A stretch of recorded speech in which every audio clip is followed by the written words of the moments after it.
1절부터 3절까지 말씀만 보았습니다. 저는 오늘 이 말씀을 가지고 인생의 쉼표라는 제목으로 여러분들과 잠시 은혜를 나누고자 합니다.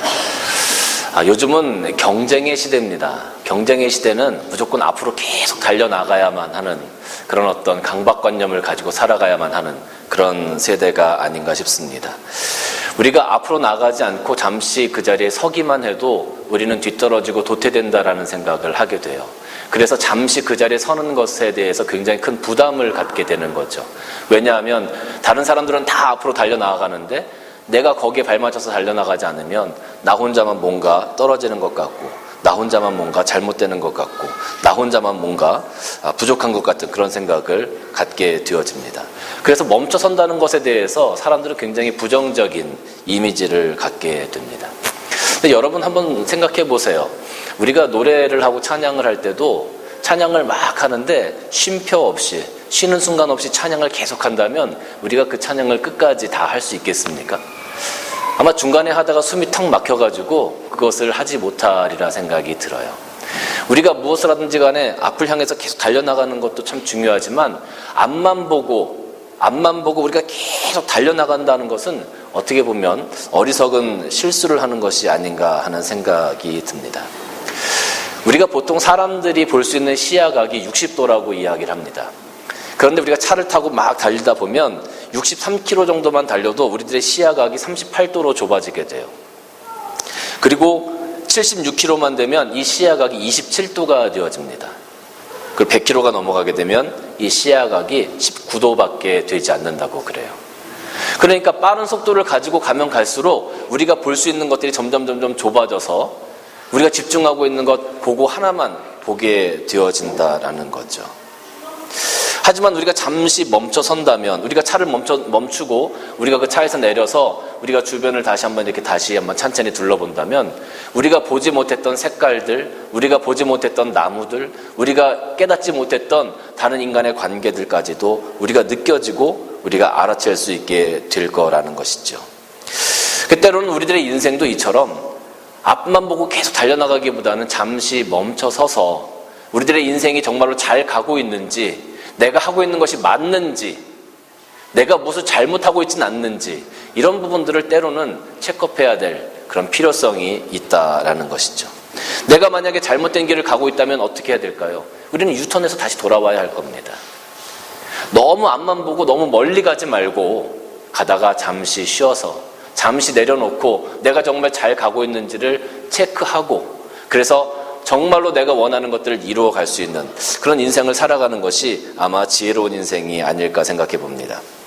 오늘 본문의 시편 18편 이 말씀을 보면 저는 다윗이 숨고르기 한다라는 것을 느낄 수가 있었습니다. 여러분, 다윗이 이 시편 18편 시를 지었을 때는 다윗이 왕이 되었을 때입니다. 왕이 되어서 많은 것들을 이루어 가고 있었던 그런 시기였어요. 그런데 다윗이 왕이 되기까지 얼마나 어려운 일들이 많이 있었습니까? 다윗은 한낱 목동이었습니다. 그 목동일 때 사무엘로부터 기름 부음을 받아서 이스라엘 왕이 될 거라는 예언을 얻게 되어졌죠. 하나님께서 다윗을 선택하셨습니다. 그런데 그때 이미 왕이 있었습니다. 그 왕의 이름은 사울이었습니다. 사울 왕이 분명히 있는데 다른 왕을 세운다고 기름을 부은 거예요. 그러면 이 사울이 가만히 있겠습니까? 그 왕권을 지키기 위해서 예전에 고대 그 왕국들을 보면 자기의 형제까지도, 자기 핏줄까지도 가차없이 숙청하고 죽였던 그런 시대였어요. 자기가 왕인데 얼토당토않게 어린 목동 하나이가 왕이 된다고 기름 부음을 받았다는 것을 사울이 알았어요. 그러니 사울이 그 다윗을 가만히 두었겠습니까? 다윗이 왕이 되기까지 고달픈 인생을 살 수밖에 없었습니다. 사울은 늘 다윗을 죽이려고 호시탐탐 노렸습니다. 그리고 많은 전쟁을 겪어야만 했습니다. 블레셋과의 전쟁, 또 여러 민족과의 전쟁, 호시탐탐 그 주변에서 이스라엘을 넘보는 그런 민족들이 많이 있었습니다. 그뿐만이 아니었죠. 다윗이 왕이 된 다음에 압살롬이라는 아들이 반란을 일으켰습니다. 사울 측에 있었던 세바가 반란을 일으켰습니다. 이런 어려운 시기들을 다 지나고 나서 다윗이 이 시편 18편 이 시를 하나님께 고백하는 겁니다. 많은 사람들이 그런 어려운 시기를 잘 겪고 나서 만약에 여러분들 사업을 하시든지 뭐 여러 가지 일들을 하신다고 생각할 때 어려운 시기들을 잘 겪어서 이제 사업이 어느 정도 번창되어서 자리를 잡았어요. 그러면 대부분의 사람들은 아마 그땐 참 어려웠는데 내가 이렇게 열심히 했더니 이 사업이 잘 번창해서 지금 자리를 잡아서 이젠 좀 살만하다고 그런 이야기를 할 거예요. 그런데 그런 이야기를 하는 이면에는 어떤 마음이 있어요? 참 힘들었지만 내가 잘 견뎌왔고 내가 그거를 잘 인도했고 내가 지금 이것을 다 만들어 왔노라고 그 말하는 이면에는 그런 자랑이 들어있는 거예요. 다윗은 한 나라의 왕이었습니다. 충분히 자랑할 만했어요. 그런데 다윗은 자기의 자랑을 하기보다는 오히려 오늘 시편 18편을 통해서 하나님을 찬양하고 하나님께서 자기를 도와주신 것에 대해서 감사하는 모습을 가지고 있다라는 거죠.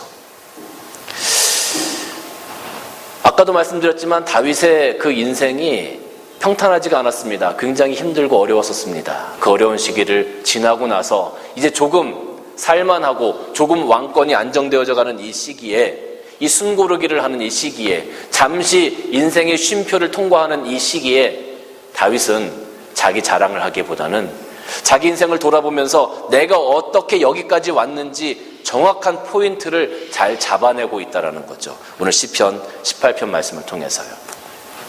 그러면 오늘 시편 18편 말씀을 잠시 한번 보겠습니다. 오늘 시편 18편 말씀은요 50절로 구성이 되어져 있어요. 그런데 여러분 참 재밌는 거는요 시편에서 50절 넘어가는 시편이 거의 없어요. 채 5편이 안 됩니다. 그런데 다윗이 이 시편 18편 자기의 인생의 어떤 쉼표를 통해서 자기의 삶을 되돌아보는 이 시기에 지은 이 시편 18편이 50절이나 된다는 거예요. 그 50절이나 되는 이 모든 구절들을 다 하나님을 찬양하는 쪽에 쏟아놓고 있다는 거죠. 자기 자랑을 하는 것이 아니라 하나님께서 나를 지금까지 이렇게 인도하셨고 하나님께서 나를 지금까지 이렇게 보호해 주셨고 하나님께서 나를 이 자리에 있게 하셨다는 고백으로 이 50절의 모든 시편을 채우고 있다는 사실이에요. 얼마나 이 다윗이 믿음 가운데 하나님을 향하여 감사하고 있는지를 절실하게 보여주는 증거라고 할 수 있을 겁니다. 오늘 여기 1절 말씀을 보면 다윗은 나의 힘이신 여호와여라고 이 시편을 시작합니다. 다윗은 전쟁에서 잔뼈가 굵은 사람입니다. 다윗은 어떻게 해야지 전쟁을 이길 수 있는지 아는 사람이에요. 다윗은 어떤 무기가 가장 잘 먹히는지를 아는 사람입니다. 어떻게 싸워야 이기는지를 아는 사람입니다. 자기가 강한 군대를 가지고 있다는 것을 아는 사람이에요. 그런데 다윗이 첫 문장이 뭡니까? 나의 힘이신 여호와여 이렇게 시작해요. 자기가 가지고 있는 것이 힘이 아니라 하나님이 나의 힘이 되신다라는 것을 고백하고 있는 거죠. 많은 사람들은 내가 가지고 있는 돈이나 내가 가지고 있는 권력이나 내가 하고 있는 비즈니스나 나에게 있는 어떤 특출한 능력이나 내가 가지고 있는 기술이나 이것이 나의 힘이라고 생각을 합니다. 어떤 분들은 학벌이나 나이나 이런 것들이 다 힘이라고 생각해요.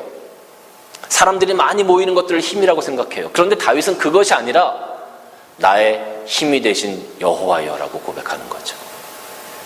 세상에 많이 있는 것들, 세상을 갖는 것이 힘이 아니라 하나님 여호와가 바로 나의 힘이라는 것을 오늘 처음에 고백하면서 시작하는 겁니다. 이 얼마나 멋진 고백입니까? 나의 힘이신 여호와여, 내가 주를 사랑하나이다. 다윗은 하나님을 사랑하는 사람이었습니다. 그런데 여러분, 우리가 처음에 결혼할 때, 처음에 연애할 때는 사랑한다는 얘기를 많이 해요. 그런데 이제 아이를 1명, 2명 낳고 나서 어느 정도 나이가 들고 나서는 이 사랑한다는 말을 잘 안 하는 것 같아요. 너무 아끼는 것 같아요. 그죠? 여러분 혹시 집에서 여전히 내가 당신 사랑해 이렇게 이야기하시는 분들 계십니까? 여러분 부인들에게 혹은 여러분 남편들에게 여보 내가 당신 사랑해 이렇게 이야기하신 적이 언제세요? 혹시 한 달 내에 내가 내 아내에게 혹은 내 남편에게 내가 사랑한다고 고백한 적이 있다. 자, 한번 손 들어 봅시다.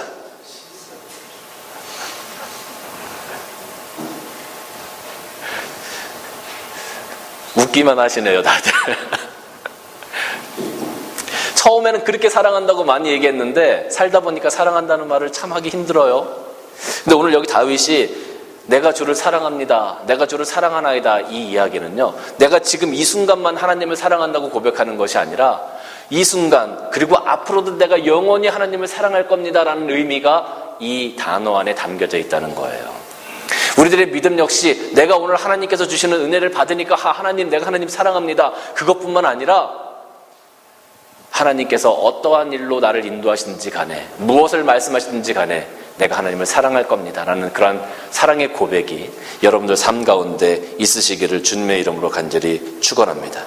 변화하는 사랑이 아니라 불변하는 사랑, 그 사랑을 가지고 주 앞에 나아갈 때 우리도 이 다윗처럼 하나님, 내가 주를 사랑합니다 라는 고백을 할 수 있으리라 생각이 듭니다. 그리고 나서 다윗은 2절에서 계속 고백하죠. 여호와는 나의 반석이시며 그랬어요. 여러분, 우리가 이 한글 성경을 보니까 반석이라는 말이 나와요. 반석이라고 생각하면 우리가 어떤 생각이 듭니까? 큰 바위 같은 그런 것들을 우리가 반석이라고 생각을 하지 않습니까? 그런데 원어 성경을 찾아보면 이 반석이 큰 돌이 아니라 굉장히 높은 절벽을 의미해요. 굉장히 높은 절벽. 여호와는 나의 반석이시며 나의 요새시요 그랬어요. 하나님께서 이 다윗을 굉장히 높은 절벽 위에 세워놓은 요새처럼, 그런 요새처럼 다윗을 지켜주셨다라고 얘기하는 거예요. 여러분 한번 생각을 해보세요. 굉장히 높은 절벽 위에 요새가 있어요. 난공불락의 그런 요새죠. 아무리 밑에서 활을 쏘고 아무리 밑에서 돌을 던져도 그 요새에 다다를 수가 없습니다. 그런 요새가 있다면 전쟁을 할 때 분명히 승리할 수 있을 겁니다. 분명히 그 지역을 지켜나갈 수 있을 겁니다. 다시 말하면 오늘 여기서 하나님이 나의 반석이시고 나의 요새라고 고백하는 다윗의 고백은 하나님께서 나를 그런 큰 높은 절벽 위에 그런 어떤 난공불락의 요새처럼 저를 지키시며 인도하셨습니다라는 그런 고백을 지금 하고 있는 겁니다. 전쟁의 성패가 사람에게 있고 내 능력에 있는 것이 아니라 하나님의 인도하심, 하나님의 도우심에 있다라는 것을 지금 다윗은 고백하고 있는 거예요. 참 멋진 고백 아닙니까? 그러면서 다윗이 계속 고백하기를 나를 건지시는 이시오 그랬어요. 나를 건지시는 이시오. 여러분이 건진다는 거는요, 이 다윗은 목동 출신이에요. 그렇죠? 목동 출신이에요. 이 목축업을 하면서 양을 지키면서 때로는 곰이나 사자나 늑대가 와서 양들을 물어갑니다. 양들을 물어갈 때 목자가 달려가서 그 입에 물려있는 양을 끄집어내는 것, 이것이 건져내는 거예요. 이것이 건져낸다는 단어가 의미하는 겁니다. 그냥 이렇게 살고 있을 때 뭔가 좀 도움을 주는 것이 아니라 죽을 수밖에 없는, 죽어가는 그런 상황 가운데 있는 사람을, 그런 자신을 하나님께서 그 사탄의 악위에서, 그 사자의 입속에서 나를 건져내셨다, 나를 끄집어내셨다라고 지금 다윗이 고백하고 있는 거죠. 다윗이 죽을 고비를 얼마나 많이 넘겼습니까? 그때마다 하나님께서 나를 건져내셨다라고 고백하는 겁니다.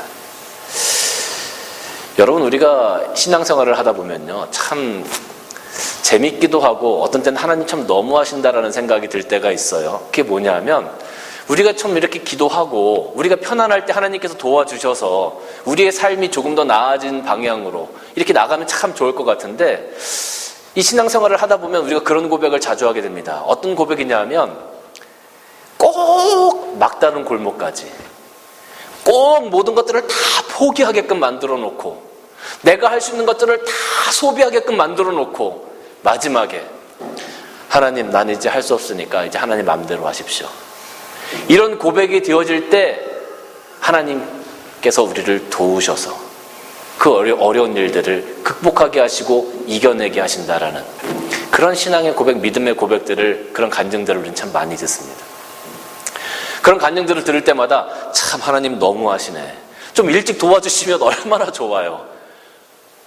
그런데 하나님께서 일하시는 방법은 조금 다른 것 같아요. 우리가 우리의 모든 것들을 다 내려놓고 정말로 내가 아무리 도망 다녀도 더 이상 도망 다닐 수가 없어요. 그래서 이제는 꼼짝없이 그 사자의 밥이 되어지고 이리의 밥이 되어지고 이 세상의 밥이 되어지는 그 순간 되었을 때, 하나님, 나 이제 아무것도 할 수 없어서 난 죽어요.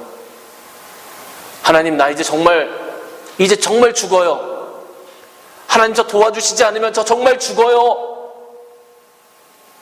이런 부르짖음의 고백이 있을 때 하나님께서 비로소 우리를 그곳에서 건져내신다는 거예요. 그런 것들을 보면 하나님께서 우리에게 요구하시는 것은 정말로 100% 하나님을 의지하는 것인 것 같아요. 내가 무언가 하려고 하는 것보다 하나님을 100% 전적으로 의지할 때 비로소 하나님의 도움의 손길이 우리 삶 가운데 펼쳐지게 된다라는 것이죠.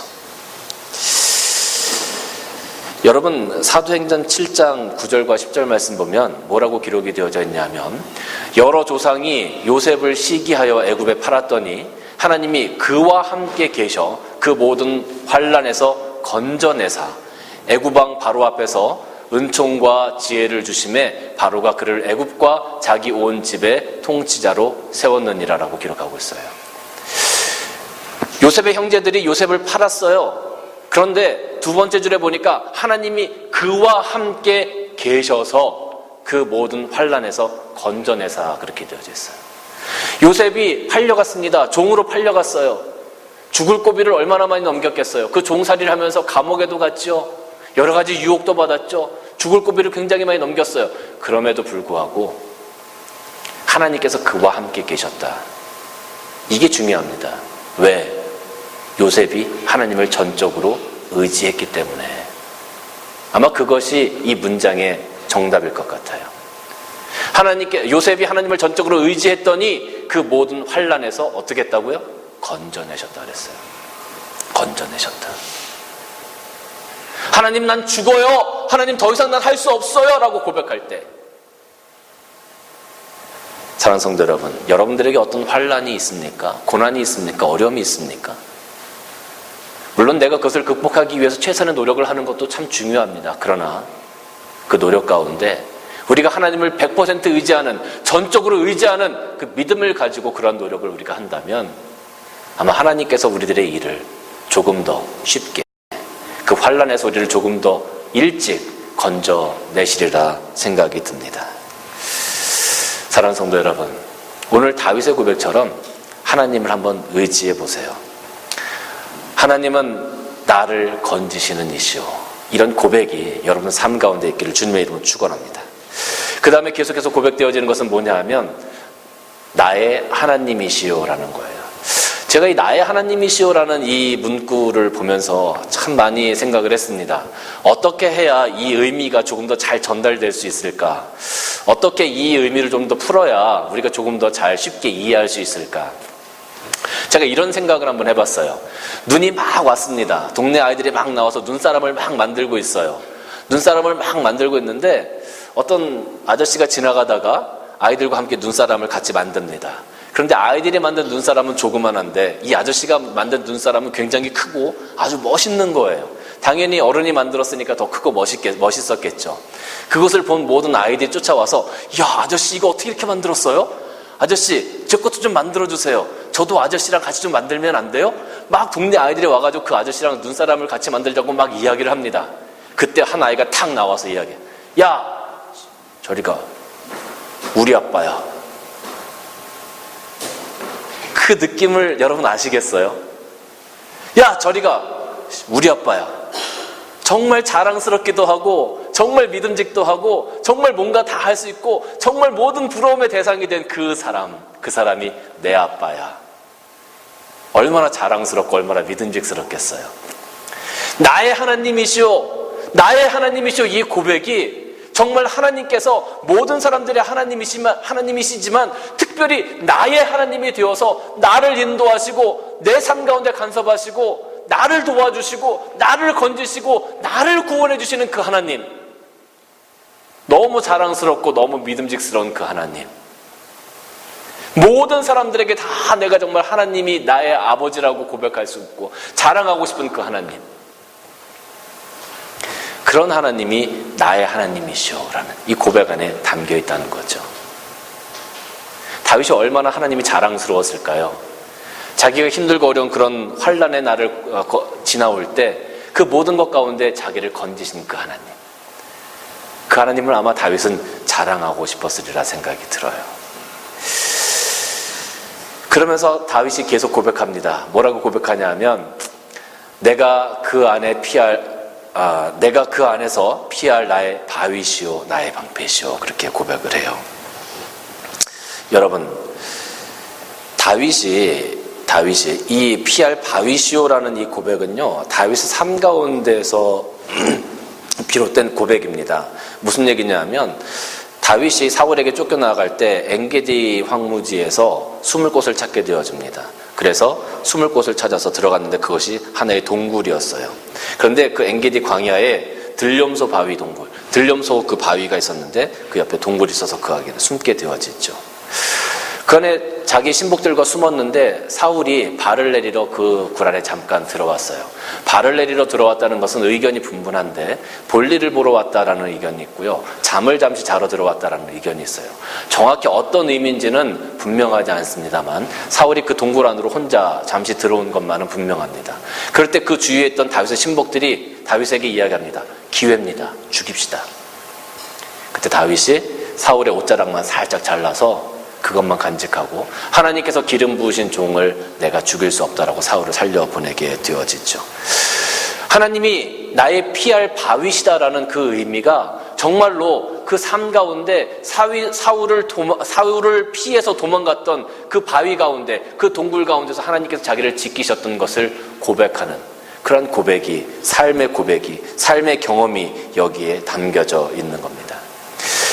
하나님은 나의 방패시오. 전쟁에 있어서 방패가 얼마나 중요합니까? 요즘 한국에서 시끄러운 문제가 하나 있죠. 사드 문제가 있는데 사드도 어떻게 보면 방패의 일종이에요. 그죠? 미사일이 날아오는 것들을 어떻게 하면 빨리 막을 수 있을까? 좋은 방패를 가지고 있으면 전쟁에서 이길 수 있는 것이죠. 나를 보호해 줄 수 있고 나를 지켜줄 수 있는 그 유일한 방패가 누구냐? 바로 하나님이라고 고백하고 있는 겁니다. 잠언서 2장 7절 말씀 보니까 그는 정직한 자를 위하여 온전한 자에게 온전한 지혜를 예비하시며 행실이 온전한 자에게 방패가 되신다고 그랬어요. 사랑하는 성도 여러분, 여러분 삶 가운데 살아가면서 사단은, 세상은 우리를 유혹하고 오늘도 우리를 넘어뜨리려고 공격해 옵니다. 그 모든 공격을 지켜줄 수 있는 유일한 것이 바로 하나님이라는 것을 우리는 늘 기억해야 할 것입니다. 그리고 나서 다윗은 계속 고백하죠. 뭐라고 고백하냐 하면 하나님은 나의 바위시고 나의 방패시고 또 나의 구원의 뿌리시오 나의 산성이십니다 라고 고백합니다. 구원의 뿔과 산성이라는 것, 구원의 뿔은 하나님의 능력을 의미합니다. 산성이라는 것은 안전한 장소를 의미합니다. 하나님께서 늘 나를 이렇게 지켜주시고 인도하셨다라는 것을 다윗은 고백하고 있어요. 사랑하는 성도 여러분, 다윗이 자신의 삶 가운데 어려운 시기를 거쳐와서 이제는 한숨을 고르는 시기에 자기의 모든 것들을 바라보면서 자기 스스로를 자랑하기보다는 하나님이 나를 어떻게 도우셨는지를 고백하고 있는 모습을 우리가 보게 됩니다. 지금 여러분들은 어떠한 인생길을 걸어가고 계십니까? 지금 여러분들은 무엇을 향하여 그렇게 바쁘게 가고 계십니까? 여러분들이 잠시 그 발걸음을 멈추시고 여러분의 인생을 되돌아보실 때 그 인생의 쉼표를 여러분들 가지고 그 시간을 느끼시면서 여러분들 지금 무엇을 바라보고 계시나요? 여러분들 여전히 세상이 주는 것들을 바라보고 계십니까? 달려가던 그 길을 계속 바라보면서 내가 어떻게 저것을 가져갈 수 있을까를 고민하고 계십니까? 아니면 오늘 다윗처럼 나의 인생을 인도하셨고 앞으로도 나의 모든 것들을 인도하여 가실 그 하나님을 바라보시게 되어집니까? 하나님께서 우리에게 베풀어 주신 은혜가 너무나 많습니다. 그런데 많은 사람들은 그것을 잊고 살죠. 다윗처럼 고백하기를 주저합니다. 다윗처럼 고백할 수가 없습니다. 그것을 기억하면서 살아가지 않기 때문입니다. 그러나 오늘날 우리가 잠시 인생의 길을 멈춰서서 진정으로 바라봐야 할 것은 하나님께서 어떻게 내 삶 가운데 역사하여 오셨는가, 어떻게 나를 인도하여 오셨는가를 바라보면서 다윗처럼 고백해야 하는 것들이 우리에게 가장 필요하다고 할 수 있습니다. 3절 말씀 보니까 내가 찬송받으실 여호와께 아뢰리니 내 원수들에게서 구원을 얻으리로다 라고 고백하고 있어요. 다윗이 이러한 고백을 할 수 있는 것은 하나님을 전적으로 의지하기 때문입니다. 많은 세상의 사람들이 하나님을 믿지 않습니다. 하나님을 없다고 이야기합니다. 하나님이 과연 무엇이냐, 하나님이 무엇을 할 수 있느냐고 우리들에게 이야기합니다. 근데 시편 10편 4절 말씀 보면 뭐라고 기록이 되어져 있냐면, 악인은 그의 교만한 얼굴로 말하기를 여호와께서 이를 감찰하지 아니하신다 하며 그의 모든 사상에 하나님이 없다 하나이다 라고 기록하고 있어요. 세상은 하나님이 없는데 너희들이 서서 인생의 가는 길을 서서 바라봐야 될 것이 하나님이 아니라 지금 당신이 갖고 싶어하는 그것, 당신이 가고자 하는 그 길만 바라보면서 가면 된다라고 우리들에게 속삭입니다. 그러나 성경은 오늘 다윗의 모습을 통해서 우리가 진정으로 바라봐야 할 것, 우리가 진정으로 만나야 할 사람이 누군지를 다시 한번 생각하게 해줍니다. 사랑하는 성도 여러분, 여러분은 지금 어디를 그렇게 바쁘게 가고 계십니까? 만약에 그렇게 바쁘게 가고 계시다면 잠시 서서 정말로 여러분들이 가야 할 길이 무엇인지, 여러분들이 느껴야 할 것이 무엇인지, 하나님께서 오늘 우리에게 어떠한 모습으로 다가오시는지를 한번 느껴보시기를 주님의 이름으로 축원합니다. 좁은 시야각을 가지고 열심히 달려가기보다는 잠시 서서 우리에게 허락된 많은 것들을 바라보며 하나님의 은혜를 느낄 때 아마 우리가 다윗과 같은 이러한 신앙의 고백을 주 앞에 드릴 수 있지 않겠나 한번 생각해 봅니다. 이러한 신앙의 고백이 여러분의 삶 가운데 있기를 원하고, 또 이러한 신앙의 고백을 통해서 하나님과 늘 동행하시는 여러분들 되시기를 주님의 이름으로 간절히 축원합니다.